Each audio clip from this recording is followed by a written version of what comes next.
Hello everyone. तो आज हम पढ़ने वाले हैं क्लास 12th के D and F block chapter का एक छोटा सा टॉपिक। इस टॉपिक को शुरू करने से पहले हम इस टॉपिक के क्वेश्चंस देखेंगे कि इस टॉपिक से किस तरीके के क्वेश्चंस रिसेंट ईयर्स में आए हैं। ये क्वेश्चन जो है ये क्वेश्चन 2026 में आया था, ये क्वेश्चन 2024 में आया था और ये क्वेश्चन भी रिसेंटली आया है। सिमिलर तरीके के बोर्ड में भी आते हैं और सिमिलर तरीके के क्वेश्चन ये नीट में भी आते हैं। ये नीट में आए हैं क्वेश्चन ये जितने भी हैं। Now let's begin the topic. Magnetic moment. अगर हम किसी भी सब्सटेंस को मैग्नेटिक फील्ड में रखते हैं तो वो तो दो तरीके का बिहेवियर शो करता है, डायमैग्नेटिक और पैरामैग्नेटिक। डायमैग्नेटिक सब्सटेंस वो सब्सटेंस होते हैं जो रिपेल होते हैं मैग्नेटिक फील्ड में, पैरामैग्नेटिक वो होते हैं जो अट्रैक्ट होते हैं और फेरोमैग्नेटिक वो होते हैं जो स्ट्रांगली अट्रैक्ट होते हैं। डायमैग्नेटिक सब्सटेंस जितने भी होते हैं इनके पास अनपेयर्ड इलेक्ट्रॉन 0 होता है, पैरामैग्नेटिक के पास unpaired electron not equal to 0 होता है। जो भी सब्सटेंस जिनके पास अनपेयर्ड इलेक्ट्रॉन 0 के बराबर होते हैं वो कलरलेस होते हैं और जिनके पास अनपेयर्ड इलेक्ट्रॉन होते हैं वो कलर्ड होते हैं। मैग्नेटिक मोमेंट निकालने का फॉर्मूला ये है √n+2। ये फॉर्मूला है मैग्नेटिक मोमेंट को निकालने का। यहाँ पर जो n है ये इसका मतलब है नंबर ऑफ अनपेयर्ड इलेक्ट्रॉन कितने हैं वो यहाँ n की वैल्यू पे रखना है, n की जगह पे रखना है। और इसकी जो यूनिट होती है वो होती है बोहर मैग्नेटॉन, जिसको हम शॉर्ट में BM भी लिखते हैं। ये फॉर्मूला हो गया मैग्नेटिक मोमेंट निकालने का। अब हम इस टॉपिक को NCERT में क्या दे रखा है वो देखते हैं। NCERT में ये टेबल पूरी दे रखी है, इस टॉपिक के बाद में जस्ट नीचे इस टॉपिक के ये टेबल दे रखी है।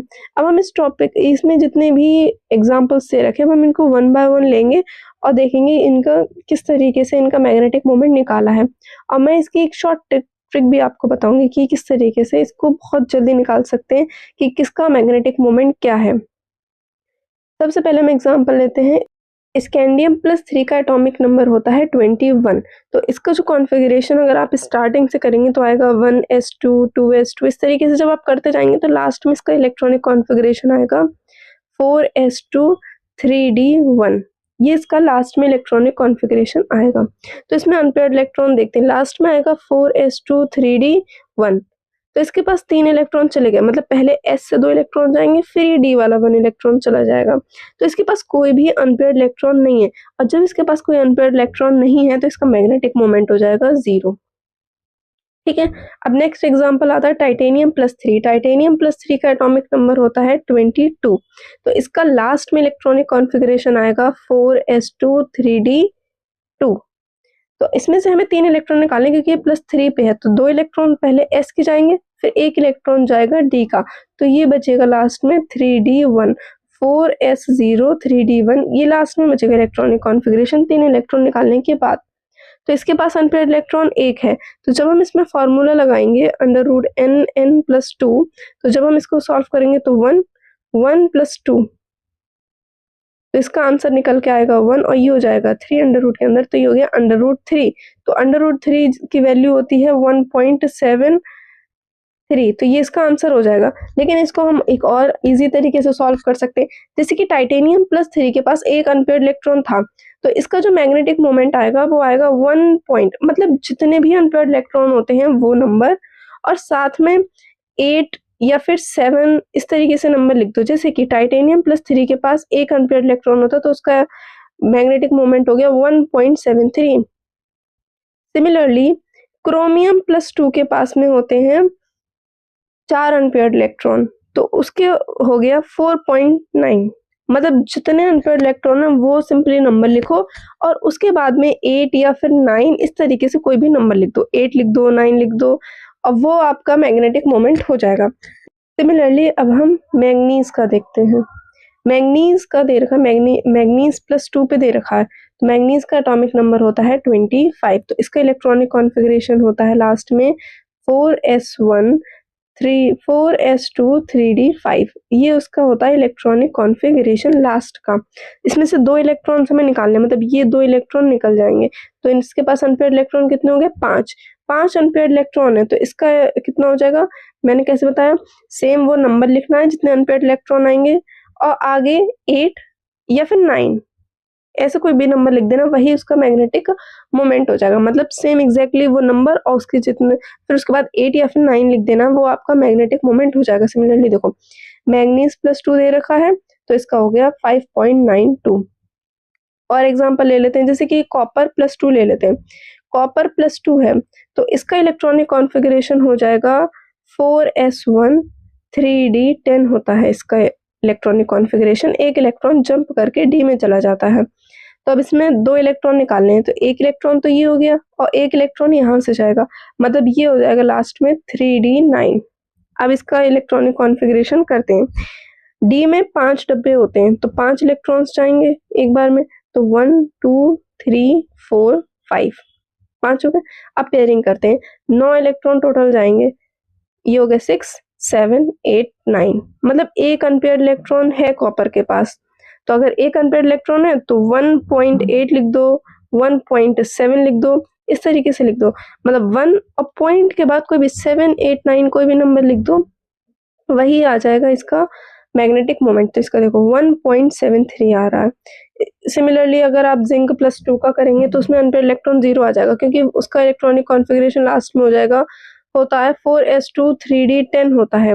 अब 2 इलेक्ट्रॉन चलेगा, मतलब ये 2 इलेक्ट्रॉन चले जाएंगे, फिर भी डी में 10 इलेक्ट्रॉन है, मतलब डी फुलफिल्ड है, तो उसके अनपेयर्ड इलेक्ट्रॉन 0 हो गए, इसीलिए उसका मैग्नेटिक मोमेंट 0 आ गया। सिमिलरली अब जितने यहाँ पर रह गए हैं वो आप ट्राई करके देखना आपसे हो रहे हैं या नहीं हो रहे हैं। तो अब हम देखते हैं कि प्रीवियस ईयर में इस पर्टिकुलर टॉपिक से कैसे क्वेश्चंस आए हैं। तो पहला क्वेश्चन ये है, which among the following has the highest paramagnetism, मतलब किसका कौन सबसे ज्यादा पैरामैग्नेटिज्म शो कर रहा है, मतलब किसके पास सबसे ज्यादा अनपेयर्ड इलेक्ट्रॉन है। पहला है क्रोमियम प्लस 3। क्रोमियम का एटॉमिक नंबर होता है 24 होता है इसका एटॉमिक नंबर। तो इसका इलेक्ट्रॉनिक कॉन्फ़िगरेशन जब करोगे तो लास्ट में आएगा 4s1 3d5। तो अब इसके पास से 3 इलेक्ट्रॉन गए, मतलब एक इलेक्ट्रॉन ये वाला और 2 इलेक्ट्रॉन जाएंगे यहाँ से, मतलब इसमें बचेगा लास्ट में 4s0 3d3 बचेगा। तो मतलब इसके पास 3 अनपेयर्ड इलेक्ट्रॉन है, मतलब क्रोमियम प्लस 3 के पास 3 अनपेयर्ड इलेक्ट्रॉन है। नेक्स्ट है आयरन प्लस 2। आयरन प्लस 2 का एटॉमिक नंबर होता है 26। तो इसका जब हम इलेक्ट्रॉनिक कॉन्फ़िगरेशन करेंगे तो वो आएगा 4s2 3d6।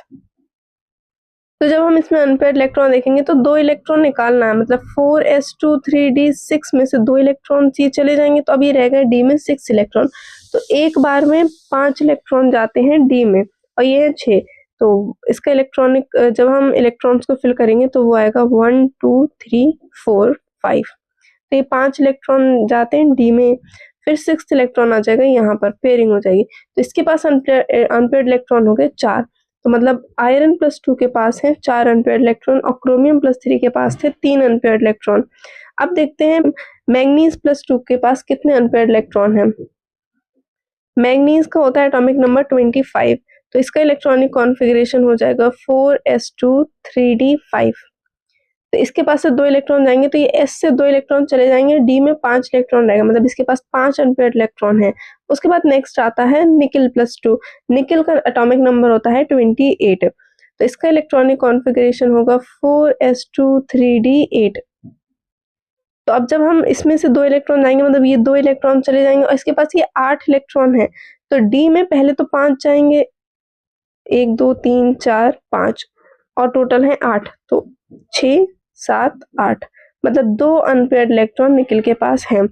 तो क्रोमियम प्लस 3 के पास थे 3, आयरन प्लस 2 के पास थे 4, मैग्नीज प्लस 2 के पास थे 5 और निकल के पास थे 2। तो मैक्सिमम पैरामैग्नेटिज्म दिखाएगा मैग्नीज इसके पास, क्योंकि सबसे ज्यादा अनपेयर्ड इलेक्ट्रॉन थे 5। अब हम देखते हैं नेक्स्ट एग्जांपल। नेक्स्ट है स्पिन ओनली मैग्नेटिक मोमेंट निकालना है टाइटेनियम प्लस 2 का। तो टाइटेनियम का एटॉमिक नंबर होता है 22। इसका इलेक्ट्रॉनिक कॉन्फ़िगरेशन होगा 4s2 3d2।